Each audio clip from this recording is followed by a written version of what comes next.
Hi everyone, I hope all of you are doing very well. अब आपके accountancy, law and mathematics के paper हो चुके हैं।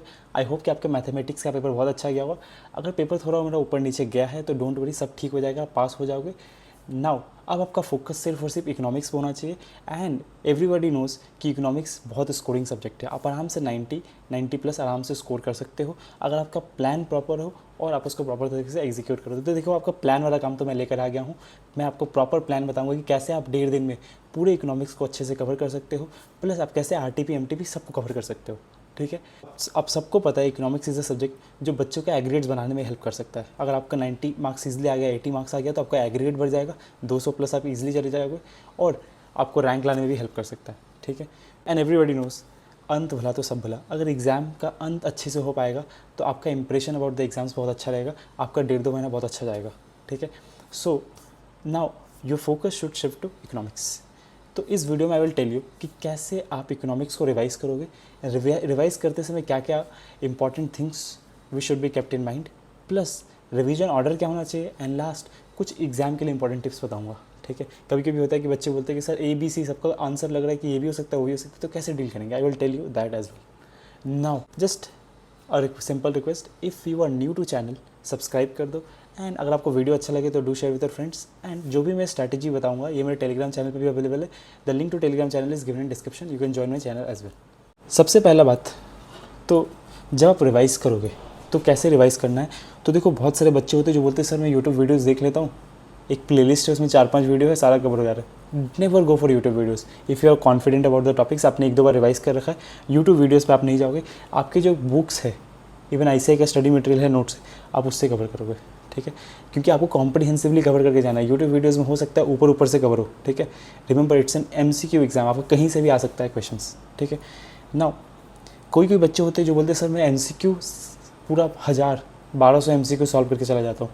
नेवर डू दैट, बिकॉज हो सकता है कि आप MCQ कवर करेंगे बट MCQ सारे कॉन्सेप्ट्स पे ना हो। ठीक है, तो MCQ पेपर में आपको कहीं से भी आ सकता है, तो आपका फोकस होना चाहिए कि मैं कॉन्सेप्ट्स कवरेज करूँ as much as I can. ठीक है, तो focus should be on concept coverage. No, अब आपका रिवीजन ऑर्डर कैसा होना चाहिए? तो देखो, आपको ऑलरेडी पता है कि चैप्टर 1 इज़ अबाउट इंट्रोडक्शन, छोटा चैप्टर है। 5 is about business economics, business cycles, इससे आपका 10 नंबर का आता है। 2 and 3 डिमांड और supply and production and cost, इससे 10-10 नंबर का आता है। एंड 4 जो कि आपका price determination in different markets है, उससे 15 नंबर का आता है। तो ओवरऑल आपका 45 मार्क्स का माइक्रो इकोनॉमिक्स आता है। नाउ मैक्रो इकोनॉमिक्स से मोरलेस chapter equally weighted. Chapter number 6 जो है वो 15 मार्क्स का आता है, बाकी सारे चैप्टर का वेटेज 10-10 नंबर का है। तो सबसे पहला बात तो देखो, आज जब आप 20 तारीख को एग्ज़ाम देकर आए हो मैथ्स का, ठीक है, आपको थोड़ा सा रेस्ट करना है, खाना है, एंड आपको 7 बजे से स्टार्ट कर लेना है। ठीक है, 7 बजे से स्टार्ट करोगे कैसे? तो आज आपको 5-6 घंटा मिनिमम निकालना है। सबसे पहले तो आपको चैप्टर नंबर 1 and 5 छोटे छोटे चैप्टर है, इसको कवर करना है, इस 1-1.5 घंटे में कवर हो जाएगा। ठीक है, उसके बाद chapter number 2 it's about demand and supply, वो आपको उठाना है। उसमें आराम से आपका 2 से 2.5-3 घंटे भी लग सकता है, आप कर लेना अच्छे से। उसके बाद जो आपको टाइम बचेगा 1-1.5 घंटे का, आपको चैप्टर नंबर 3 उठाना है, प्रोडक्शन कॉस्ट, और जितना हो पाए उतना कर लेना। 12:30 बजे के अराउंड सो जाना। ठीक है, बिकॉज कल का दिन बहुत इंपॉर्टेंट है। 6 घंटे का नींद इज़ वेरी इंपॉर्टेंट, बिकॉज कल आपको बहुत ज़्यादा आउटपुट निकालना है, 14-15 घंटे का। ठीक है, तो minimum sleep of 6 hours is required. Next आपको 14-15 घंटा निकालना है। तो देखो, सबसे पहले चैप्टर नंबर 3 का जो भी 20-30% बचा रहेगा वो आपको कवर करना है आधे घंटे में। और उसके बाद जो चैप्टर 4 रहेगा उसको आपको उठाना है, वो भी 2.5-3 घंटे में कंप्लीट हो जाएगा। ठीक है, which is about price determination in different market, ये 15 नंबर का आता है। तो ठीक है, 2.5-3 घंटा लगेगा। अब आप 21 तारीख का आपका 3-4 घंटा हो चुका है और आपका पूरा माइक्रो इकोनॉमिक्स कंप्लीट हो चुका है 45 मार्क्स का। तो बी कॉन्फिडेंट कि आपने 45 मार्क्स कवर कर रखा है। अब थोड़ा ब्रेक ले लो, उसके बाद आपको मैक्रो इकोनॉमिक्स उठाना है। मैक्रो इकोनॉमिक्स में देखो, जो इंडियन इकॉनमी वाला चैप्टर है, चैप्टर नंबर 10, बहुत ही छोटा सा चैप्टर है। तो अगर स्टार्ट छोटे चैप्टर से हो जल्दी कंप्लीट हो जाएगा तो कॉन्फिडेंस आता है। तो आप चैप्टर नंबर 10 उठा लो, 1 से 1.5 घंटे में कंप्लीट हो जाएगा। उसके बाद चैप्टर नंबर 6 जो कि बहुत इंपॉर्टेंट है, 15 नंबर का आता है, नेशनल इनकम, वो उठाना है आपको। वो 3 से 3.5 घंटा लेगा, आराम से करो। ठीक है, उसके बाद थोड़ा ब्रेक ले लो, लंच ब्रेक ले लो, खाना पीना कर लो। उसके बाद आपको चैप्टर नंबर 9 उठाना है।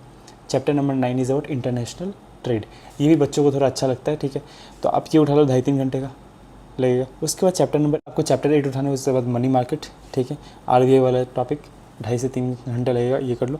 फिर चैप्टर नंबर 7 करना है आपको, पब्लिक फाइनेंस, 2.5 से 3 घंटा लगेगा। बट हो सकता है उस दिन आपके पास ज़्यादा टाइम ना रहे, तो 1-1.5 घंटा देके जितना हो पाएगा वो करना, और रिमेनिंग को आपको नेक्स्ट डे करना है, ठीक है। अब नेक्स्ट डे आपके पास 4-5 घंटे का स्लॉट रहेगा, तो आप 1-1.5 घंटा इस पे लगाओगे 7 में। उसके बाद जो आरटीपी में 25 क्वेश्चन है वो देख लो, एंड जो एमटीपी 1 एंड 2 है सितंबर के वो देख लो, एंड इसके बाद you are good to go for the exams. अगर स्टिल आपको कोई ऐसा एमसीक्यू लगा था जो आपको डिफ़िकल्ट लगता था पहले, या कोई टॉपिक्स आपको डिफ़िकल्ट लगता था पहले जहाँ पे आप थोड़ा भूलते हो, वो टॉपिक को फिर से देख लेना एग्जाम में जाने के पहले। ना important tips for the exams, देखो आपको कोई भी जल्दबाजी नहीं करना है। देखो बहुत लोगों का मैंने देखा है कि इकोनॉमिक्स का पेपर, इवन मेरा भी 1.5 घंटे के अराउंड कंप्लीट हो चुका था। तो अगर आपका कंसेप्ट क्लैरिटी है तो बी कॉन्फिडेंट कि आपने पूरा कंसेप्ट कवर किया, तो आराम से पेपर कर लोगे। तो 2 hours is more than sufficient, आपको जल्दबाजी नहीं करना है। और सबसे इंपॉर्टेंट है कि वो क्वेश्चंस को केयरफुली पढ़ना है, एंड फिर देखना है कि अपने दिमाग में सोचना, अच्छा ये मैंने पढ़ा है तो इसका आंसर ये होना चाहिए, and then see the options पहले मत पढ़ लो कि इसका ऑप्शंस ए बी सी है, तब आप कंफ्यूज हो जाते हो कि भाई ए भी हो सकता है, बी भी हो सकता है। इसको अवॉइड करने के लिए you should think on your own कि अच्छा इस क्वेश्चन का आंसर ये हो सकता है, ठीक है। उसके बाद आपको फर्स्ट हाल में टारगेट करना है। देखो ऐसा मत सोचना है कि 1 घंटा में मेरे को 100 नंबर कंप्लीट हुआ, बिकॉज यू नेवर नो कि पेपर ईजी है कि डिफिकल्ट है। पेपर का लेवल ही अगर ऐसा होगा कि यहाँ पे बच्चे 70, 80, 85 भी लेकर आ पाएंगे, तो आपको टारगेट करना है कि फर्स्ट टाइम में मेरे को 60 कंप्लीट करना है। तो आप अपने आप जब सॉल्व करते जाओगे ना, और जब आपको बहुत रिलेटेबल लगेगा जो आपने पढ़ा हुआ है, तो आप देखोगे 60 नंबर 40 मिनट में कवर हो जाता है। तो आपका मिनिमम ऑब्जेक्टिव होना चाहिए कि पहले घंटे में मेरे को 60 कवर करना है, ताकि मैं अपना मिनिमम पास मार्क्स सिक्योर कर लूँ, ठीक है। उसके बाद जैसे जैसे आप क्वेश्चन सॉल्व करोगे, आपको OMR साइमल्टेनियसली फिल करना है, एंड OMR को आपको पेंसिल से फिल करना है, ठीक है। जो आपके आंसर्स रहते हैं, जो गोल करते हो आप, वो पेंसिल से फिल करना है, ताकि आप उसको इरेज करके आराम से रेक्टिफाई भी कर सकते हो जब अगर कुछ गलत होता है तो, ठीक है।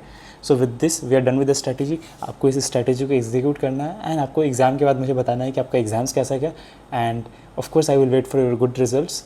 सो all the best for your exams, happy learning. कुछ भी हो तो feel free to reach out to me over Telegram, I am available for you 24/7। So all the best for exams.